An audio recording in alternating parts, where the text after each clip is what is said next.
All right, so we moved away from this mess down here. Market's gapping a little bit higher. Gapping a little bit higher this morning.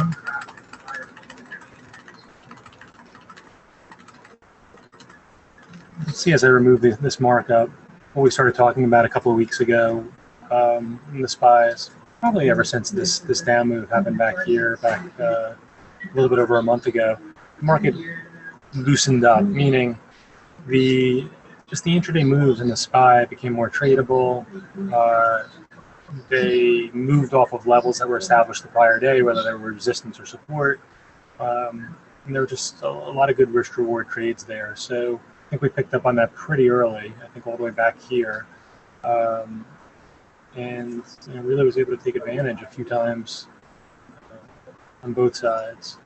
So now that we're moving our way higher, oops, what did I just do there?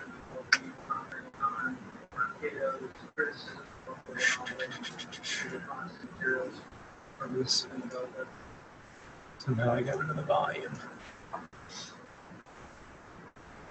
I didn't get rid of the volume, I just zoomed in. There we go. Okay, so early March, we put in our top, we put in our lower high. Now that we've moved kind of out of this area here, after putting the lower high down here, it seems like with a close above 238, we're going to test that 240, and we'll see. So we're getting in there, very close to that 238 now.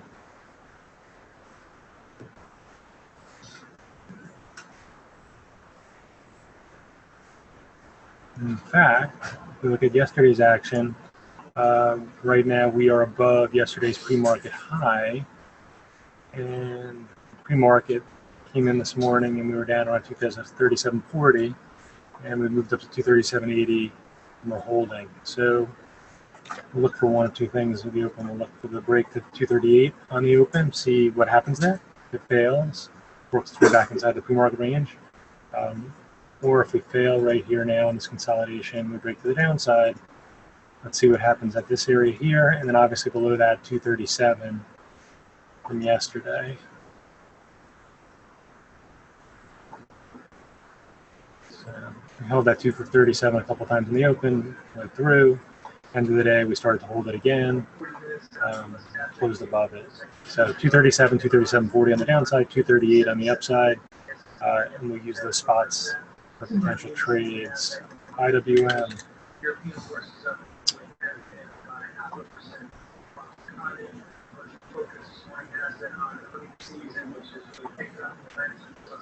IWM coming into the psychological 140 level.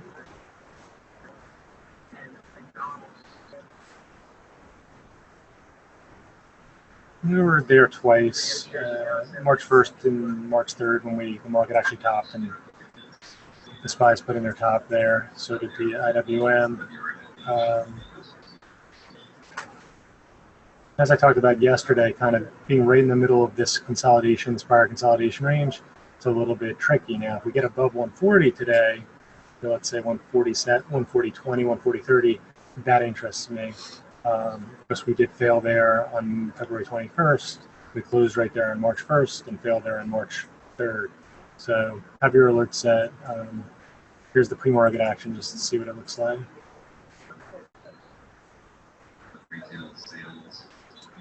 Same as the SPY, grinded up earlier, now just moving sideways at the pre-market high, right below the key 140. Now it's really 140.20, 140.30 is the actual resistance there. Okay, so a bunch of stuff to cover. This is the busiest week of earnings season. Let me find my game plan sheet. There it is.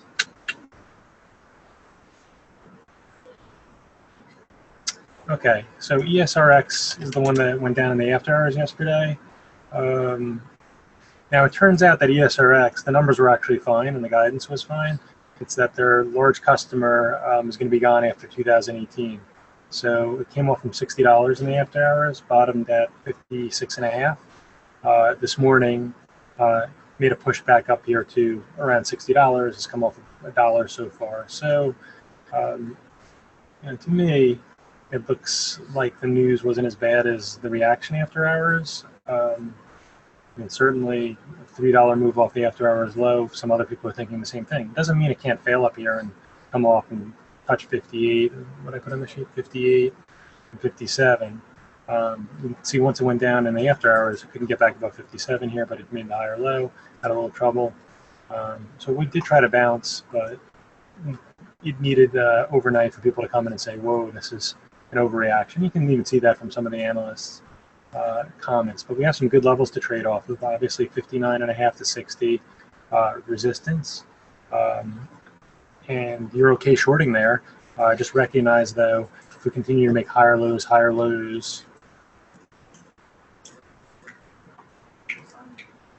and we consolidate up in this area here and break to the upside, we want to look for a larger gap fill. So, but be prepared to trade on both sides. Normally trades 4 million shares. We're probably looking at 9 to 12 million shares today, something like that. So it's going to be very liquid.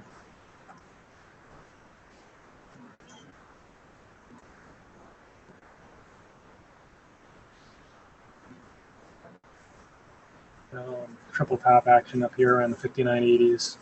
Came off its point. It actually flushed below this 58.65. Is now holding below 59. So we have our 58 potential support. If it starts to pop here, we want to see if it gets back above 59. And you would look for this top of the pre-market range, 59.5 to 59.85. Already traded over 1 million shares in the pre-market, so even quite liquid in the pre-market as well. Right. Caterpillar, so CAT. So CAT is up a ton in the last year. Here's the daily.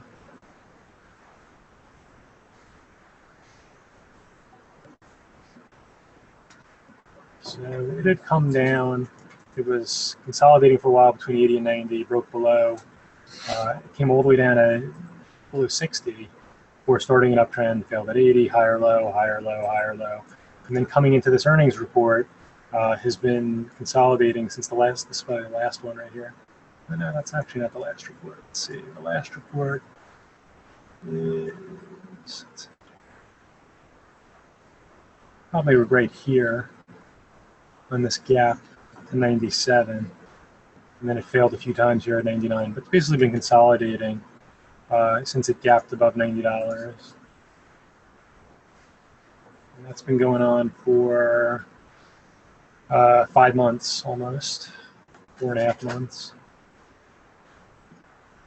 And so it's consolidating long enough time that it should be able to absorb this gap higher and hold it. The only thing it's got going against it is it's almost a double off of the lows from the beginning of last year. But the earnings are up 100% year over year, partly because of good revenue, partly because of expense reduction. And you can see they beat revenues by 5%, but they really crushed EPS. And so clearly they did a good job of cutting down the expenses. But a great sign that with all the talk of global slowness, that they can beat revenues by 5%.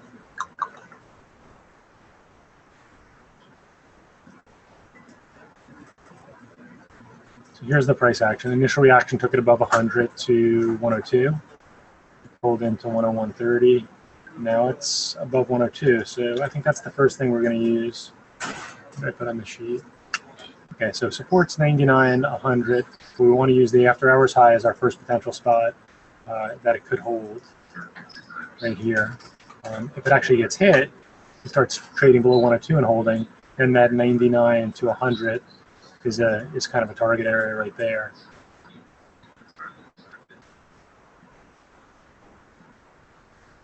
I put 106.5 to 108 as resistance. That's from the daily. We have after a pre-market high of 103 to 103.30, let's call it. So we want to basically key off of these levels, the double top here from the pre-market, the 102 after hours high acting as potential support, and we'll trade off of those. So for example, sellers starting to take control now. Say we get a flush to 101.40 right on the open, or even before the pre-market, and we come back up here and we hold below 102, then we'll start to look for a deeper pullback, cover into the down move some, and then see if it can come all the way back down into 99 to 100 support. And you just play out these different scenarios based on the important areas we spotted. And if you key off of those areas, likely by the end of the day, you're going to make money in the stock if it trades reasonably well. That's really the essence of short-term trading. Next thing is MCD.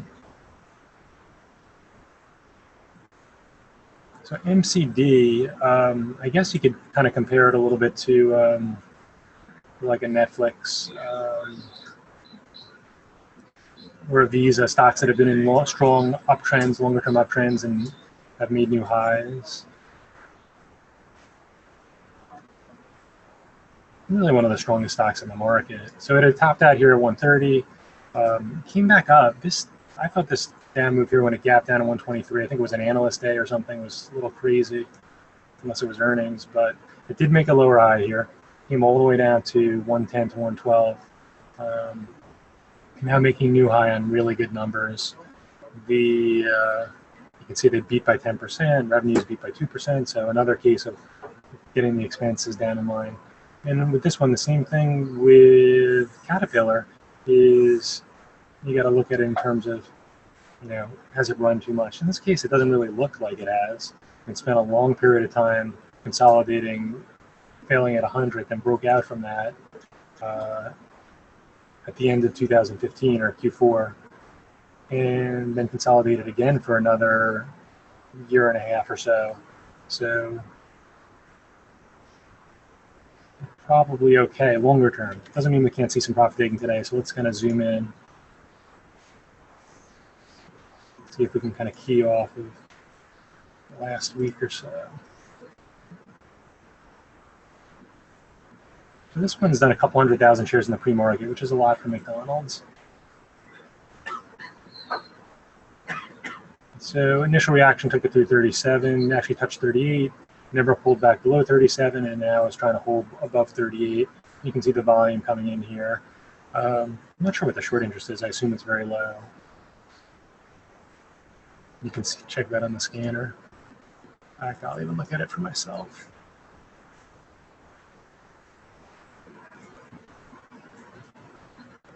Yeah, less than 1% short. So nothing on that. So I put on the sheet 140 psychological level.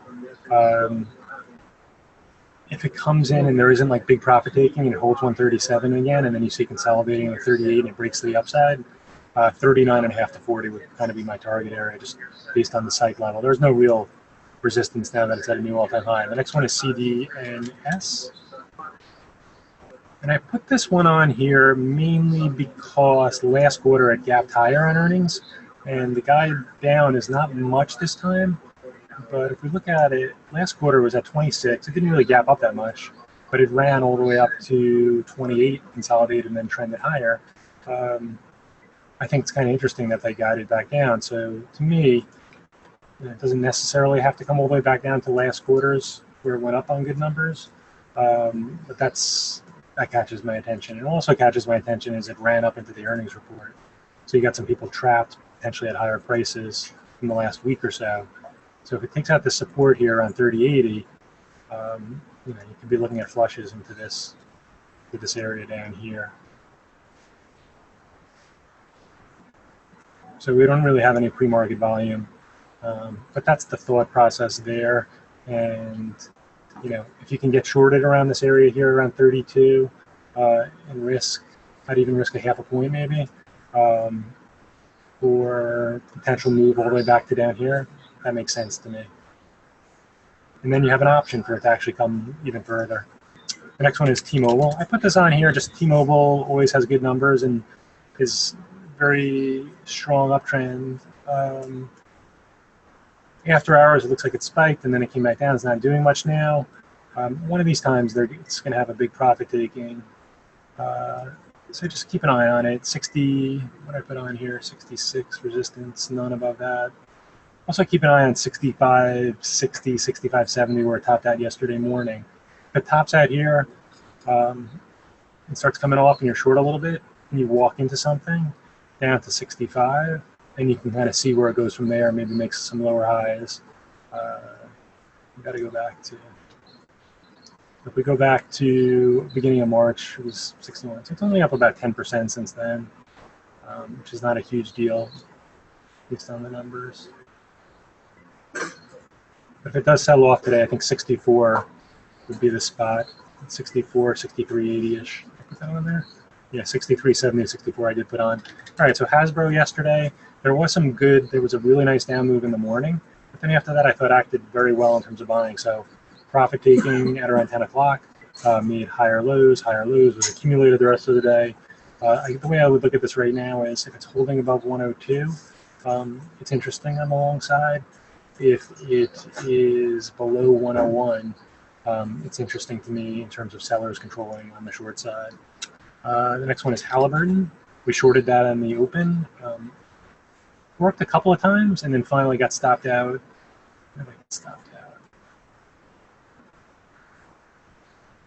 I think maybe I was short from here, came off. Actually, I don't even remember.